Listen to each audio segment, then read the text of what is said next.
Ang mga salita o dibusyon na napapaloob sa hostia. Nais mo bang magkaroon ng kaalaman ng mga orasyon na napapaloob sa hostia na ginagamit ng mga pari sa kanilang pagmimisa? Kung gayon tapusin mo ang video na ito. Ito'y hango sa 77 kapangyarihan ng Baski Karana. Ang mga salitang napapaloob sa hostia at dibusyon. Nais po ba ninyong magkaroon ng kaalaman tungkol sa mga salitang napapaloob sa hostia? Mga salitang binabanggit ng pari bago niya isubo sa tao ang hostia? Kung gayon tunghayan po natin ang mga sumusunod. Narito oo ang mga salitang napapaloob sa hostia. Narito po ang salitang napapaloob sa hostia.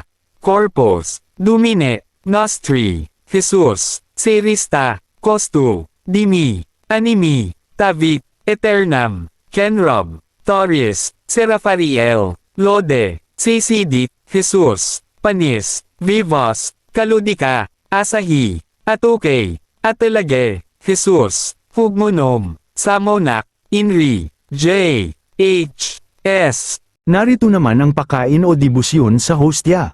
Narito naman ang pakain o dibusyon sa hostia. Gratiam, Deum, Perpetuum, Ecclesiam, Catholicam. Ngayon ko na po tuturan.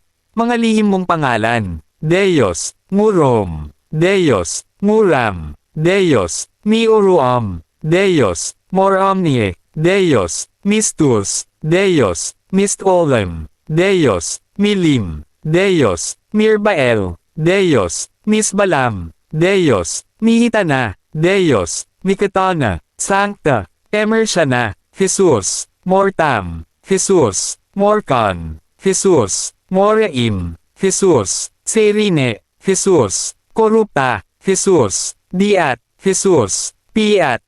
Narito naman ang salitang sinasambit ng pari bago isubo ang hostia sa bibig ng isang tao, Corpus Christi. Narito naman po ang sekretong binabanggit ng pari kapag itinataas ang mahal na kales sa pagmimisa. Ang nasabing salita na ito, o orasyon na kapag iyong binanggit, ay magiging mabait ang mga taong iyong makakaharap. Narito po ang pamamaraan, sa abot po ng iyong tanaw sa mga tao, at binanggit mo ang orasyon nito, nang paulit-ulit, hanggang sa makaharap mo, silang lahat ay magiging mabait at masunurin po sila. Ngayon ay alam nyo na, kung bakit mabait ang mga tao kapag nagmimisa. Ang pari, narito po ang orasyon. Nues, del, nuevos, o whom, Deos, go am. Kung nais mo ng mga ganitong aklat, ay pwede po ninyong ma-download ang mga picture o PDF file. Basta mag-subscribe ka lang. Kung di naman mabigat sa'yo. Pero maraming aklat naman ang makukuha mo. Dati talagang pinamimigay ko yan ng libre.